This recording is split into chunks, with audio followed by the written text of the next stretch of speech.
perspectives, we're here to inspect it. I'm a small nut, a medium, let us escape from this tedium. Welcome back. Today we're going to talk about a very serious subject, really, about a serious place, and it's ultimately about the memories that are left behind after great events and the experiences that we experience after them.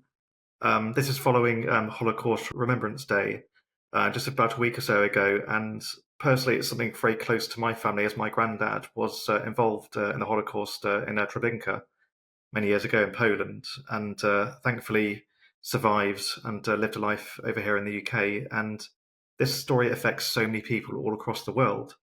And these memories seem to not simply stay within the minds of people, but also stay in the places that people visit. So so as always, I have Christine here with me, and Siobhan. Hi guys, how you doing? Great. Hi, Yep. Are you well? Yep. thank you. Yeah, thank you for being here tonight. And I know you've had a personal experience with this place and have quite an interesting story to tell and something to learn from, really. So passing over to you, Christine, when you're ready. Okay, thanks a lot for that, Stan. So, just to set a bit of background, we went, we being 4 adults, Siobhan and her husband, me and my grown son, went to Krakow in Poland for a New Year break. We were there on New Year's Eve, enjoyed the festivities. We went and saw Auschwitz and Birkenau. But I don't want to focus too much on the horror that happened there, because it was where we stayed that we experienced stuff that people might call paranormal. I wanted to share it with people. So just to make it clear, we did not go on a ghost hunting exercise. It wasn't for that reason at all. It was a winter break and to visit various places. We did museums, churches, lots of things while we were there. But it was the apartment that we stayed in. It was absolutely gorgeous. It'd been done to the highest degree. But we all experienced some weirdness while we were there. Dreams, bad dreams, headaches. There was just a feeling that was major chilled. I should explain that the apartment had formerly been was where the former ghetto was in Krakow. So you can imagine, in the apartment that we were staying in, there was 4 adults in there. And at the time of the Nazi occupation, there would have been 10, maybe 10 families crammed in there in horrendous conditions. So we all started to experience it. I got up one morning because I really couldn't sleep. I was on a mezzanine floor upstairs with my son, and we had twin beds up there, and it really gave me the willies. I'm sorry to put it like that, but there was a little alcove where you put your cases. There was the 2 beds, and we had an adjacent shower room. Gorgeous. I couldn't sleep there. Dreadful dreams. And I'm not one for great dreams usually, but I had dreams of people coming up and shouting in my face, really scary stuff. And I got up really early one morning, and I know Siobhan wasn't up yet. She was downstairs with Clive in their double room. And my son come downstairs, and he's a grown man, and he came downstairs and said, I want to go home, Mum. Well, why? We just got here, sort of thing. And he went, I'm having terrible dreams. And it turned out so were Siobhan and Clive.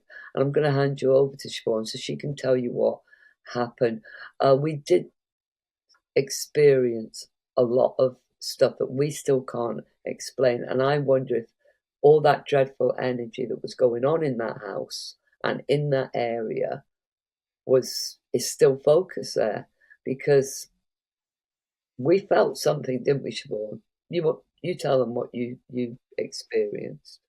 I think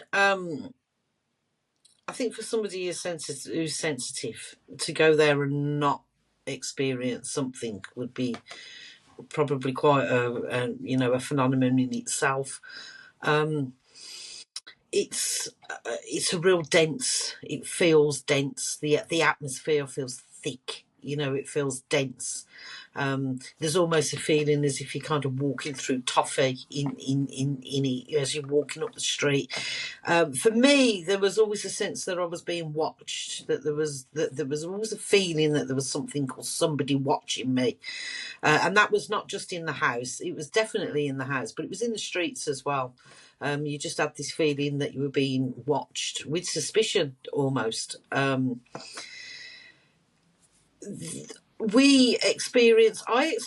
remember having a really bad dream one night. And again, a bit like Chris, I'm not a massive dreamer, or I don't really remember dreams very much. But I can still remember this to this day. And I remember a dream of a girl, a young teen, 13, 14 maybe.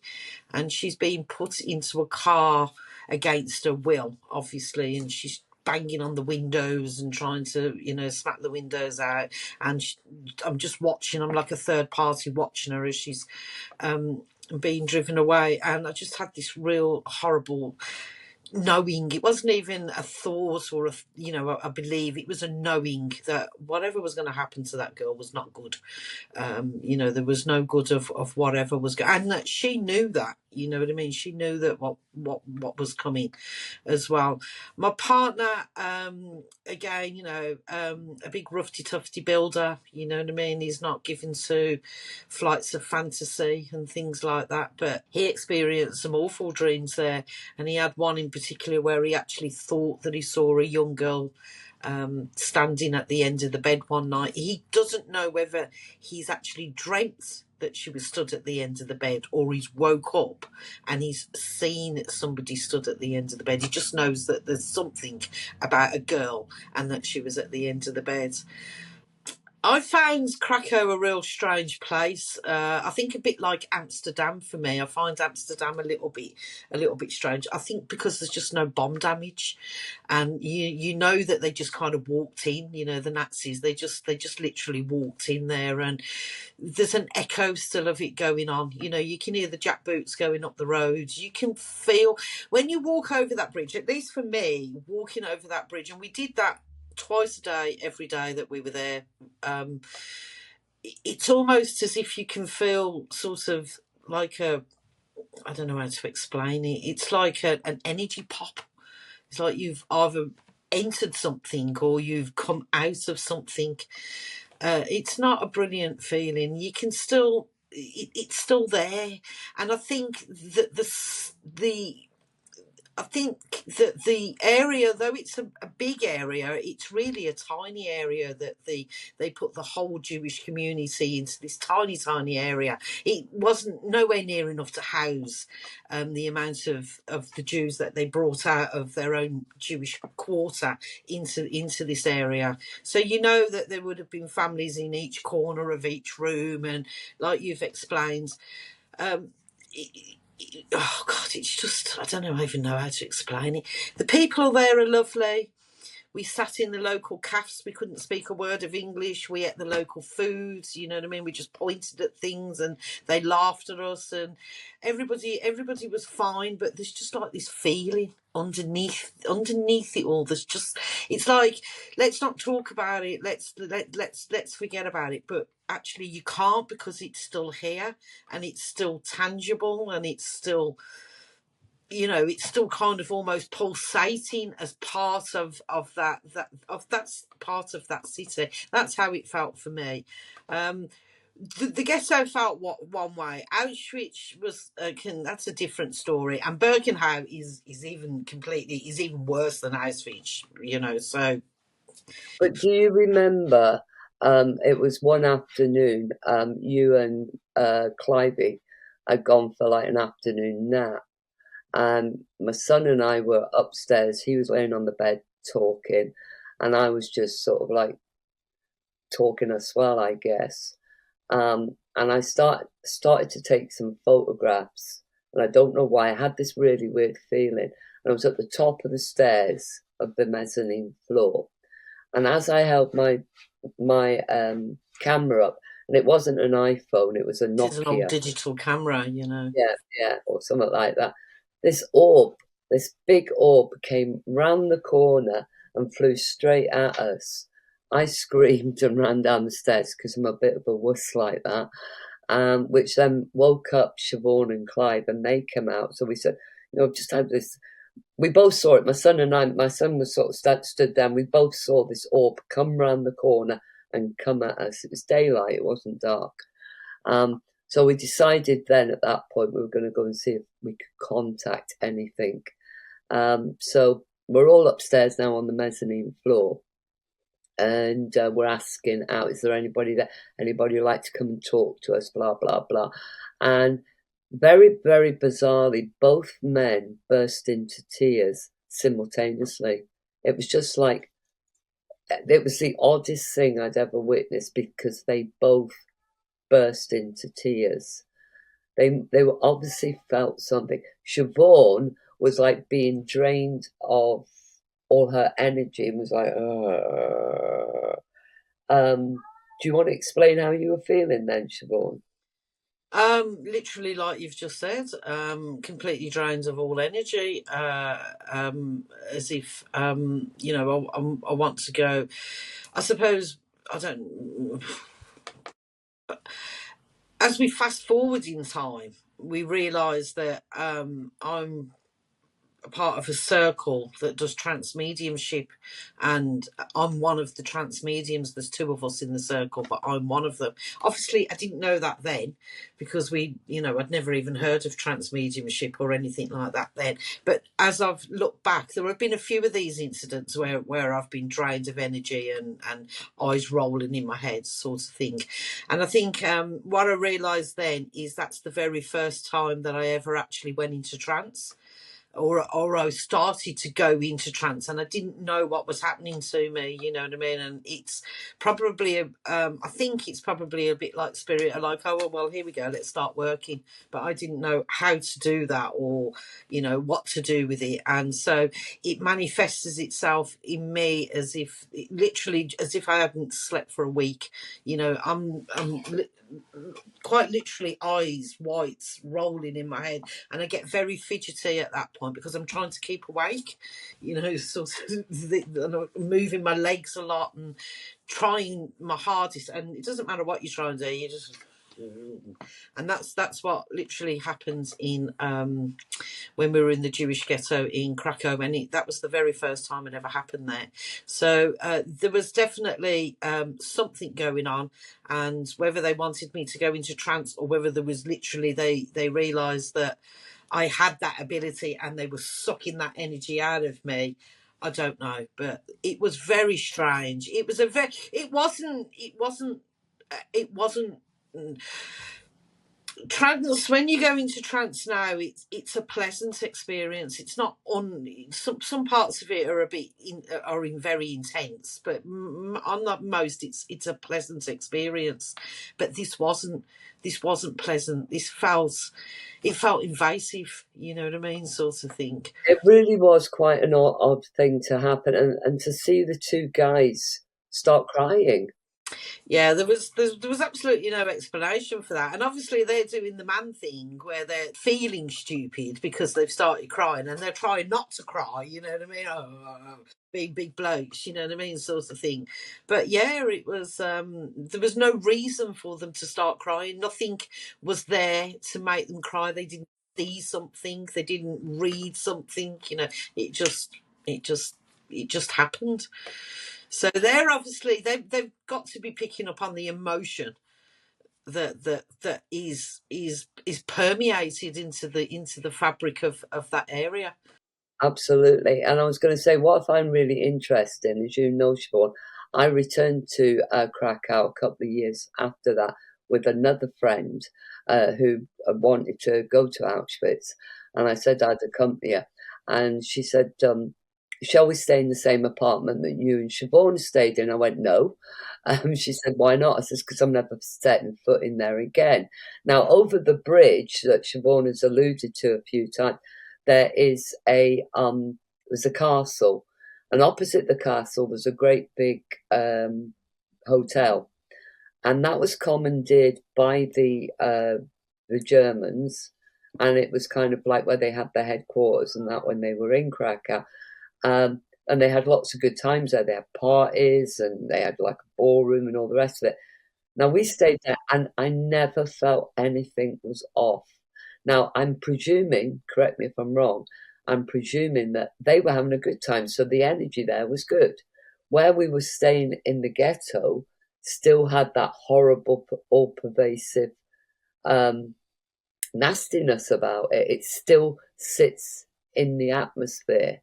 How long does it sit there for? That's, Forever. I think forever. I think something of that magnitude and something of that systematic, prolonged terror and horror that people were put through long before they were killed.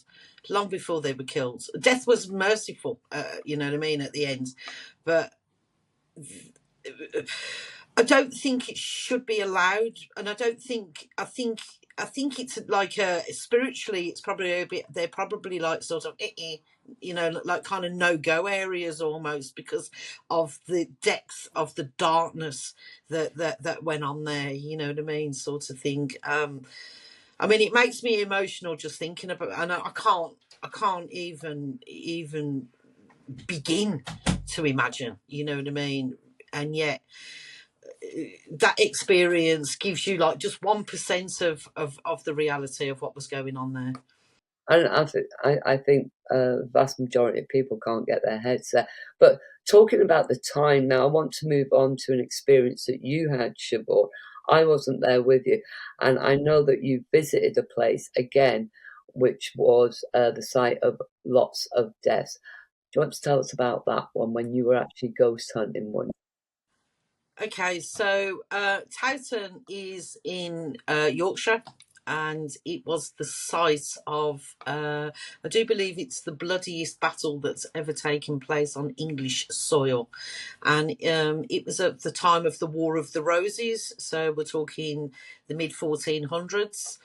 And it's literally Englishmen fighting Englishmen. We're coming into we've gone through, or we're going through the death throes. I think we've gone through it by this point.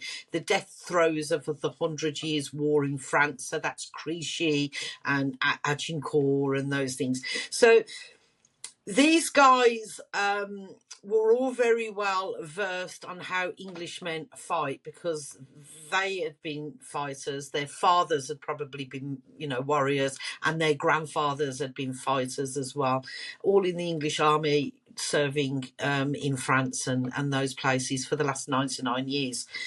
They were well aware of how each other fought, the bowmen and the longbowmen, and the absolute you can't understand the amount of carnage that a good couple of companies of longbowmen can cause. It's like having an automatic rifle that's just being shot. These guys can shoot an arrow within seconds, and they've got another arrow in there, boom, boom, boom. You know what I mean? And they're so skilled that when the hail of arrows go over, they'll literally just start picking targets off. They're waiting, they're just looking for them, and they're like snipers at that point. So Towton was a battle between the War of the Roses up in what is now, I think, a potato field or something in Yorkshire. And they believe that around 10,000 Englishmen were killed on that day. It was a really long battle. Medieval battles don't go on really long usually. This raged all day long. And then in the end, there was this horrific rout. And there are, if you look on YouTube, there are documentaries that tell you what happened in that rout. They were cutting their ears off and cutting their noses off and, all sorts of terrible things. And the Lancastrians, their leaders abandoned them and ran off, and they were trying to get over a small river, and they were weighted down in armor, and they were just stepping on each other, and eventually a bridge of bodies, you know, was allowing these people escape routes where they were just being stampeded over and just squashed into the mud. It was just horrific, the carry on that was going there.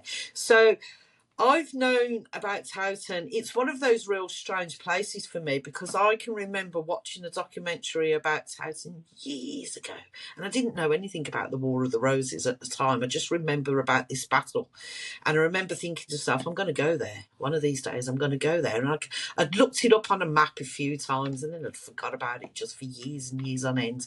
And then it came back to me on the back of Fotheringhay again, which is another story, but it came back to me, and I actually, you know, like, got myself up there, and we set ourselves up in a little church that just sits in a field on its own. It was a medieval church with a little medieval village around it. The village is gone now, so all that's left is this church.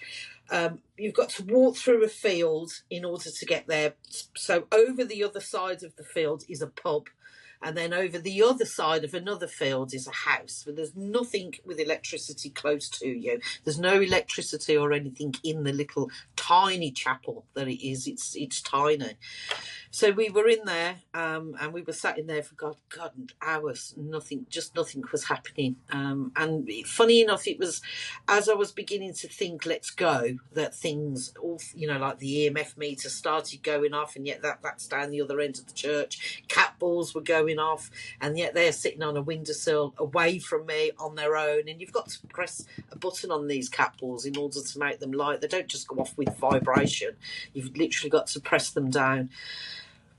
All this was going on. They were answering some questions, direct questions. The EMF meters were responding directly to the questions that were being asked, and then things kind of quietened down. And I can remember saying to my partner, I said, "Did you hear that noise?" And he went, "No." Outside the tiny little church is a tiny little gate that makes a massive squeak when you open it. You know, it's a proper squeak. And I heard that squeak. So I got up and I looked out of the window to see if I could see anybody out there. There was nobody out there. I even opened the door, went to the church door and opened the church door, and there was literally nobody there, obviously. I came in and sat back down on one of these very ancient pews. And on the EMF meter, you can hear I'm perhaps asking out again, but on the EMF meter, I've got quite a few EVPs that are quiet. But this one, in a broad Yorkshire accent, it's unmistakable, broad Yorkshire accents, as loud as I'm talking to you now. And it either says it's mucky at home, or it says you're a mucky whore, one or the other. I can't quite work out which one it is yet. Everybody thinks that it's saying you're a mucky whore, but I sort of thought that it was saying it's mucky at home. And yet there was nothing. You can hear footsteps on the EVP, and then you kind of hear this voice, and you can hear that it's behind you, and there's nobody there, you know, sort of thing. We left there and we went down to another area, which was actually closer to where the bloody route was, and it's called the Bloody Meadow now, and there's a stone cross there that's called Dacry's Cross. And we walked up this track at the side of a field, and literally nothing happened. Personal experience for me was I didn't like it at all. I didn't pick up anything while I was there, but there was just this ick feeling again of being watched, sort of thing. The interesting thing that happened there was that they literally drained every piece of electronics that I had, everything. You know, we had a GoPro with a fresh battery in it, and there was another battery that was charged, and we had two mobile phones with power packs. And the lot just got completely drained. It was. Can I ask you a question? You know the EVPs that you heard, yeah? Did you hear them with your I naked didn't ear. hear. I didn't hear anything audibly. No. It was There's when it. only yeah, and you can hear. I mean, some of them are really faint whispers, but some of them sound like female voices, and other ones are distinctively male. They're not. You can't quite work one word. You know, one of them sounds like yes, or dinner. Sort of thing like that.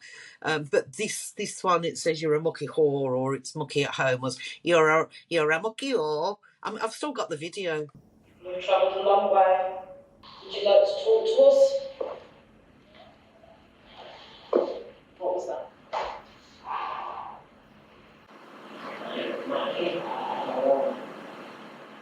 Another interesting thing that happened there, and you'll see it on the video, is I kept getting voicemails, and you'll see it's like saying, keep a new one and another one and another one and another one, as if somebody was constantly trying to get in touch with me and leaving voicemail. You know when you were getting the notifications of the voicemails?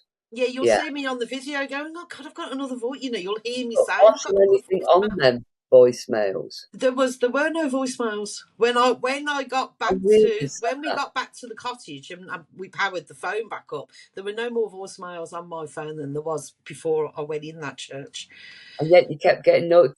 At least 5, 10, I don't know how many, but Wow. it was a repeated, and you'll hear me say, I've got another. You'll hear me say, you hear me say it's Clive. I keep getting voicemails, and then you'll hear me again like, I've got another one. You know what I mean, sort of thing. But there was absolutely nothing on the phone. Why would that happen? Do you know, Stan? Is there any reason that would happen? For one, it implies that they're energy beings. They're drawing energy from something. So usually from my experience, when you're in these places, you start to feel drained. And I don't think that only happens to mediums. It happens to people who aren't mediums too. They start to feel their energy drain. And along with that, their watches can go, their phones can go, their recording equipment can immediately disappear. So I don't think that the draining is simply them trying to communicate through the device. It's literally they're trying to kind of gather up enough energy to say. But that kind of leads me to question as well, like, if that's the case, like, 'cause I was going to ask you, like, earlier in the conversation, but it's all kind of developed now, because I thought, well, these things that are happening, are they conscious entities, or are they repeats, like ghosts of things happening that could be echoed through time? Well, But to me, if things are being drained, to me, I might think it's more towards the conscious side because it seems more deliberate. I don't know, but what do you guys think? really, what this is all about, is it conscious energy, i.e. ghosts? Is it just a stain? But now you've said that, I'm more inclined to go for there's something conscious behind them, rather than it just being a place that, is holding the energy. Certainly. Yeah, so I've been in places where I've had these feelings before, and I know we're talking about Auschwitz originally, and that's something that's very close to home to me for so many reasons. But these things kind of need to stay in time, and I kind of wonder if it's a consequence of what happened there, but also needs to be there because to remind humanity in the future state of how bad we can be. And I could argue that things of a similar type are happening today. Yeah. These energies need to be there to teach the future. Basically, like, these are horrible feelings that you feel. Like I said, you experienced men inexplicably crying, and you saw the orb, and there's different things kind of happening there. Yeah. But I wonder if they're consciously trying to get your attention because, for one, they might not know they've passed over because they've passed over so violently and so quickly. But it could also be a message and a reminder to never forget, because humanity can be better and can do better through learning from these experiences. So I would say more conscious, really. I think that's precisely what it is. I think they probably don't want to be forgotten, and not that they want to be remembered per se, but they don't want to be forgotten so that it's not forgotten. You know what I mean? Their lives weren't in vain if they're not forgotten, are they? Well, I don't know if you can remember, Siobhan, but when we had this thing upstairs on the bed when the two guys started crying, I don't know if you can remember, what we did was we said, well, whoever you are, we send out love and light and we hope you're at peace and all those good kind of things. That night, I had a dream and I was stood at the head of the table looking down. It was a really long table.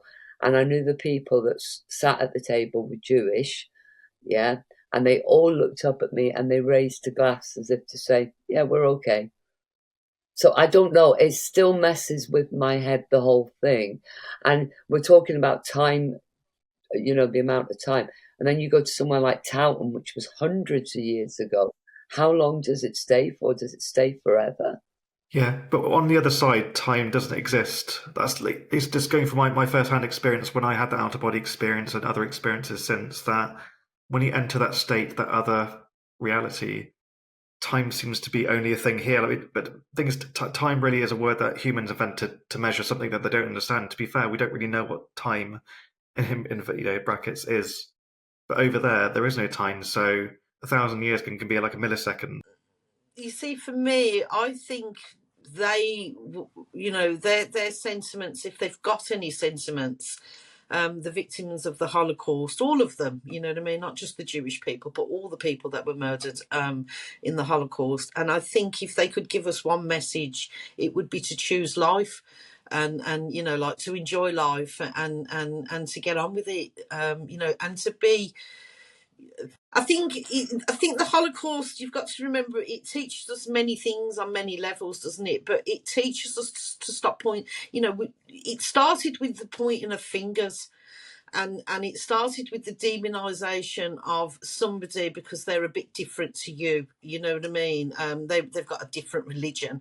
Their skin's a different colour to you. Their bloody eyes are a different colour to you. So that, and what we do as humans is we allow ourselves to buy into that bullshit in order to justify the fact that we can now hate on this group of people, and it's okay for us to do that now because we've dehumanized them in some way.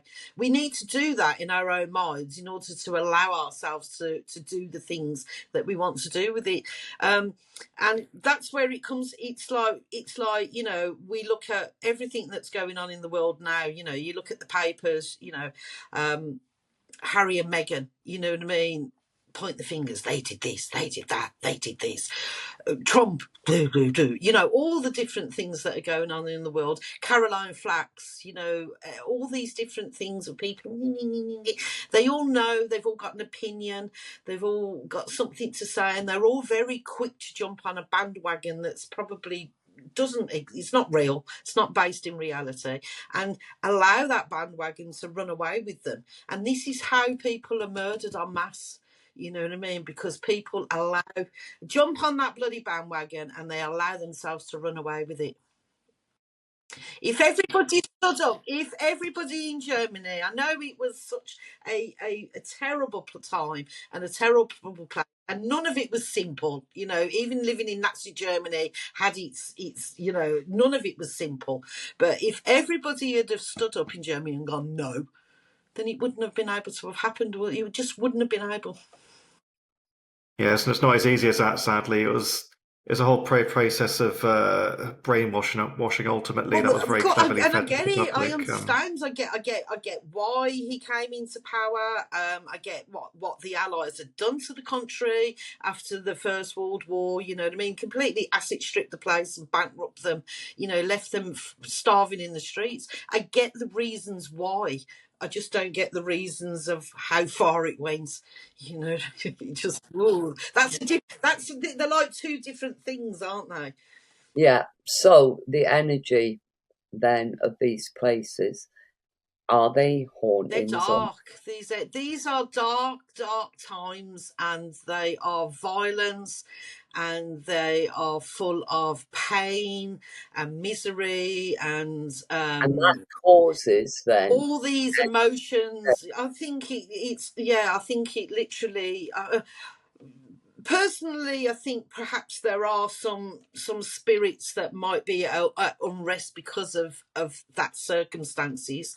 I think most of them aren't. They've gone off and they've gone wherever it is that they're going. But I think that there still have got to be some people that were so affected by it that it's affected their spiritual involvement, and maybe they've hung around. I would have thought that the perpetrators might be more inclined to hang around, because surely if you're that dark and that mean and that cruel, that means you're quite a base and low energy anyway. So who are we experiencing? Are we picking up the victims or the perpetrators? You know, but there's definitely something. I just think there are places on this earth where such terrible things have happened that they are almost kind of like ring fenced, and it's a bit like we shouldn't allow, we can't allow ourselves to forget about this. You know, these places have got to exist, even though they're really morbid and horrible. But I think everybody should go there and experience, because it's hideous. It's the most hideous experience in the world. It's more likely, I would have thought, that the Nazis will hang around. But we're coming to the end of it. Is there any opinions you've got on this, Stan, that you'd like to add? Yeah, well, it's a really big subject, and it kind of requires like a bigger conversation. But this all kind of falls back to like the lessons we learn, because like what you've experienced visiting these two different places that has two different kinds of history, but ultimately trauma left in time.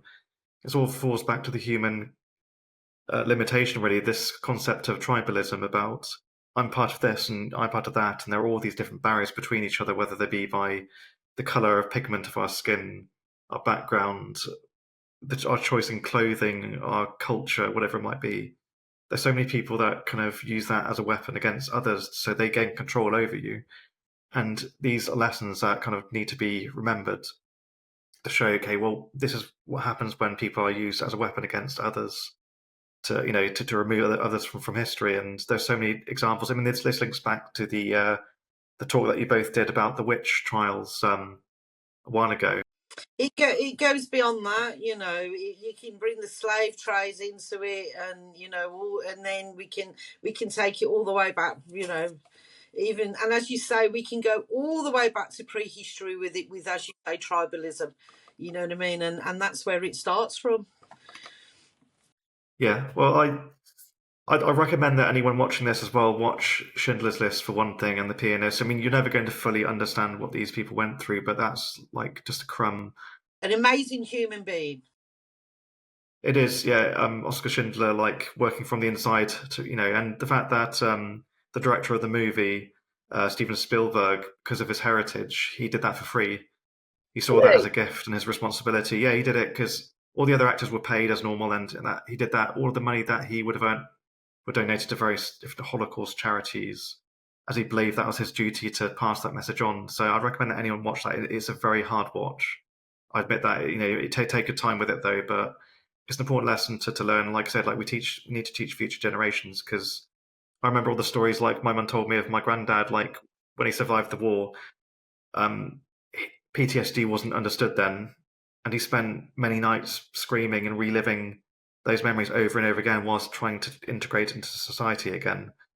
And that ultimately kind of led him to his, the end of his days, really. And like I said, this affected people in all sorts of different ways, even people who weren't directly involved in the Holocaust. Like, it's something we need to make sure we never forget, really. And give people a bit of love, really. Either way, we're all one people together. There are no separations. One of the really scary parts, we went to Schindler's Place Museum and looked around. And I know we went through a door, and it was like a corridor, and there was the flags. Can you remember that either side, Siobhan? They were huge, and they were red with the and that just sent a real shiver through me, that they must have been seen on the streets like that en masse at these big places. And I wonder, and I will always wonder, what were the spirit guides of people like him? I know they're not allowed to interfere, but that's the big question. Maybe when you've gone to a place where you're quite willing to annihilate a whole race of people, a spirit guide's not going to get close to you. They can't, because you must be in such a place. I don't know what you guys think about this. You must be in so remote from anything that's good or nice or kind, that your guides really can't influence you, surely. Would that I wonder where they go and what they do after these events, because I know people can be so lost in their own worlds, whether it be a mental disability, not really disability, a mental state, I suppose, where they're shut out from essentially any kind of reality, any additional input. They're just in their own world, believing their own things.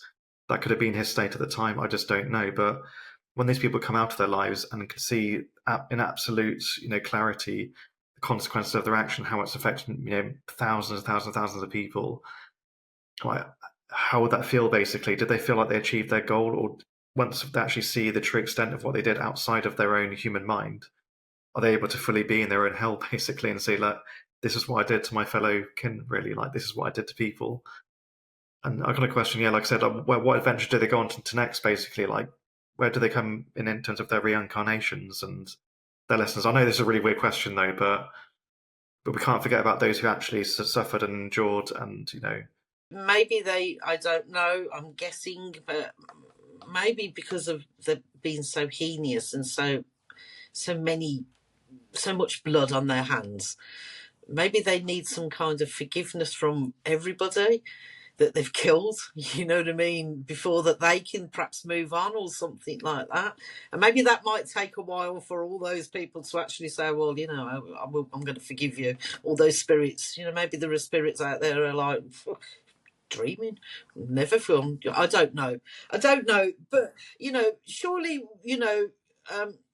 spirits are the spirits of people that have experienced something on this earth, and we believe that they don't forget about what they've experienced on this earth. So even in the spirit world, if you were at the hands of him and his people, then you've got to harbour something, even if it's for a certain amount of time, even though we talk about time not existing, but maybe it goes after a certain, maybe you need to work on yourself in order to get rid of that and things like that. But I don't understand where I'm wondering whether they're just like a literal glitch. These people they're just like so who knows? extreme that, there's just so much that's gone wrong.